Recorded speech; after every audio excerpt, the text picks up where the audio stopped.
लोग हतोत्साहित होकर जा रहे हैं, छात्र अच्छी शिक्षा के लिए दूसरे राज्य में जा रहे हैं और मजदूर जो है वो पलायन कर रहा है, तो बिहार में फिर बचेगा क्या? यही बात मैं कहना चाह रहा था आपको शुरू से, आपने थोड़ा सा ध्यान नहीं दिया। नहीं, मैं पिछले 35 साल की राजनीति की बात करूंगा। पिछले 35 साल में से अगर आप जंगल राज पार्ट 1 की बात करें तो पार्ट 1 के दरमियान सबसे ज़्यादा शोषण किसका हुआ, सबसे ज़्यादा दुकानें लूटी किसकी गई, सबसे ज़्यादा हत्या किसका हुआ, इस बात को समझने की आवश्यकता है।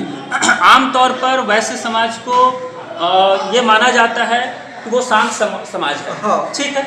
अब शांत समाज है, अगर दुकानदारी कहीं से कर रहा हो तो अगर उसकी हत्या हो रही है, उसकी दुकानें लूटी जा रही है, तो वो लूटने वाले कौन लोग थे जंगल राज पार्ट 1 में, ये आपको भी पता है, इस पर मुझे कुछ कहना नहीं, ठीक है। जंगल राज पार्ट 2 की बात करें तो आज भी कमोबेश वैसी ही स्थिति है कि आज भी दुकानें लूटी जा रही है, लोगों की हत्याएं हो रही है। बात तो यही कहना है कि अपराधियों का भी रिश्तेदार होते हैं, क्योंकि वो भी समाज से है और उनके भी रिश्तेदार जो है अच्छे पोस्ट पे है।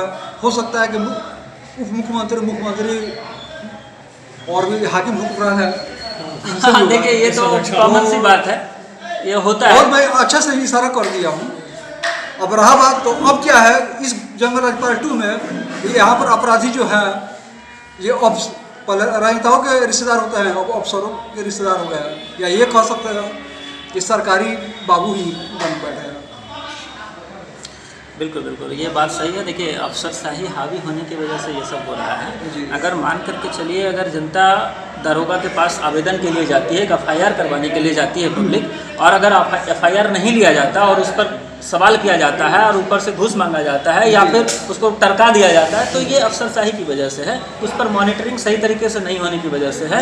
एक और भी कारण है, मैंने अभी आपको बताया कि पुलिस जो है आज की तारीख में, बिहार पुलिस की मैं बात कर रहा हूँ, वो आज की तारीख में दारू माफियाओं से पैसा वसूलने में, आज जगह जगह आप नाकेबंदी पर देखेंगे बहुत फोकस है, लेकिन नाकेबंदी लगाने के बावजूद भी उस क्षेत्र के अंदर क्राइम क्यों बढ़ रहा है, क्राइम क्यों हो रहा है, हत्या क्यों हो रहा है, अपहरण की घटनाएं क्यों घट रही है, या फिर किसी के साथ बहन बेटियों के साथ बलात्कार की घटना क्यों घट रही है? नाकेबंदी तो सभी जगह लगे हुए हैं। आपराधिक चरित्र के लोगों को खंगाल करके जेल में ठूसा गया, नीतीश जी ऐसा कहते हैं, लेकिन फिर भी अगर ऐसा क्राइम बढ़ता जा रहा है तो क्यों बढ़ रहा है? एक तरफ से आप सोचिएगा कि उगाही भी हो जाए, हमारे लिए बढ़िया सा फंडिंग हो जाए, और दूसरी तरफ आप सोचिए कि भ्रष्टाचार पर लगाम हो जाए, अपराध पर लगाम लग जाए। बिहार में अफसरशाही इस कदर हावी है, नतीजा ये है कि यहाँ पर कोई उद्योग लगाना नहीं चाहता, बिजनेस कोई खड़ा करना नहीं चाहता, कोई भी बनिया वर्ग का व्यक्ति इन्वेस्ट करना नहीं चाहता।